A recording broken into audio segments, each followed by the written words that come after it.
PFI band in India. PFI को भारत में 5 सालों के लिए पूर्ण तरह से बैन कर दिया गया। क्यों किया गया, इसके पीछे की क्या वजह थी, कितने लोगों के मन में सवाल होगा कि PFI है क्या। तो इस वीडियो में हम आपको सारा कुछ क्लियर कर दे। वीडियो को आप एंड तक जरूर देखिएगा। PFI को बैन करने की नौबत क्यों आ गई, वही PFI जो मुसलमानों के लिए और दलित और आदिवासियों के लिए केरला हो और ये साउथ के रीजन में हर समय खड़ा रहता था, उस PFI को बैन क्यों करना पड़ा भारत सरकार के द्वारा, वो भी 5 सालों के लिए। और PFI के साथ साथ के तमाम जितने भी उसके एसोसिएट संगठन हैं, RIF हो, CFI हो, बाकी और भी जितने इसके संगठन हैं, इन सभी को बैन करने की नौबत क्यों आन पड़ी, इसके बारे में हम आज आपको अच्छे तरीके से बताते हैं। सबसे पहले ये जानिए कि ये PFI है क्या और इसकी शुरुआत कब हुई। तो PFI, इसका पूरा नाम पॉपुलर फ्रंट ऑफ इंडिया, जिसकी शुरुआत 2007 में की गई। 2007 में इसको एस्टेब्लिश किया गया। मुख्य तौर पे 3 मुस्लिम संगठन थे जिन्होंने मर्ज होकर PFI the popular front of India का निर्माण किया, जिसमें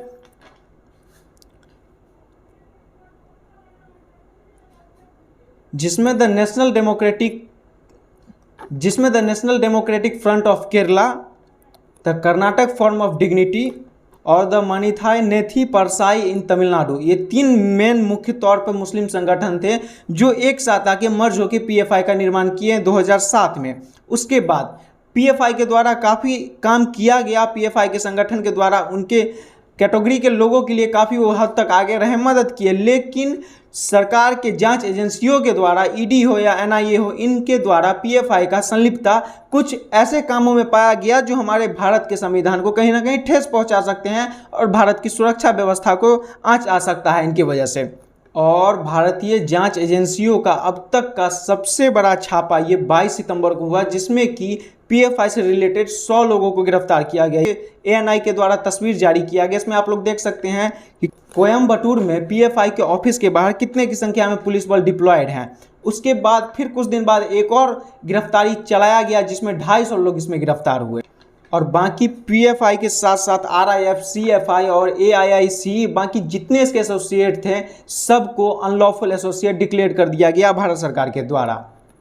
क्या कारण था, मुख्य तौर पे क्या कारण था जिसके वजह से सरकार को बैन करना पड़ा। सरकार ने अपनी दलीलों में क्या कारण पेश किए हैं कि जिसके वजह से PFI को उन्हें बैन करना पड़ा। आइए उन कारणों के बारे में हम आपको बताते हैं।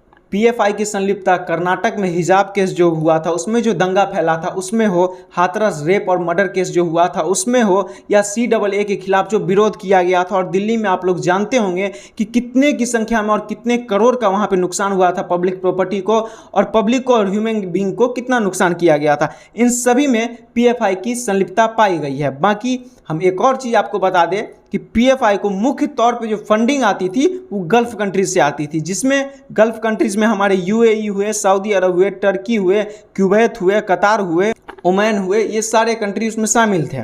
और कहीं ना कहीं इन गल्फ कंट्रीज़ के द्वारा जो PFI को सपोर्ट और आइडियोलॉजिकल सपोर्ट और फंडिंग जो दिया जाता था, वो हमारे देश के इंटरनल सिक्योरिटी के लिए एक कहीं ना कहीं बहुत बड़ा गलती भी साबित हो सकता था आने वाले दिनों में।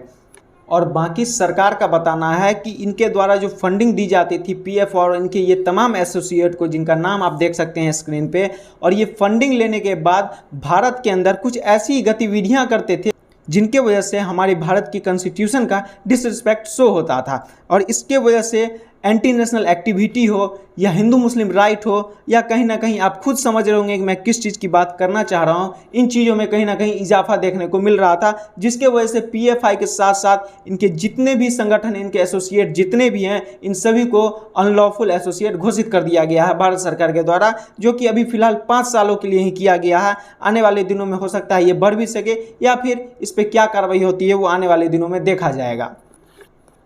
और मुख्य तौर पे PFI के 3 संगठन थे जो गल्फ कंट्रीज में काफ़ी एक्टिव थे। IFF, Indian fraternity form, RFI और ISF, ये 3 इसके एसोसिएट थे जो गल्फ कंट्रीज में काफ़ी एक्टिव थे और वहाँ से फंड राइज करके PFI को इंडिया में भेजते थे।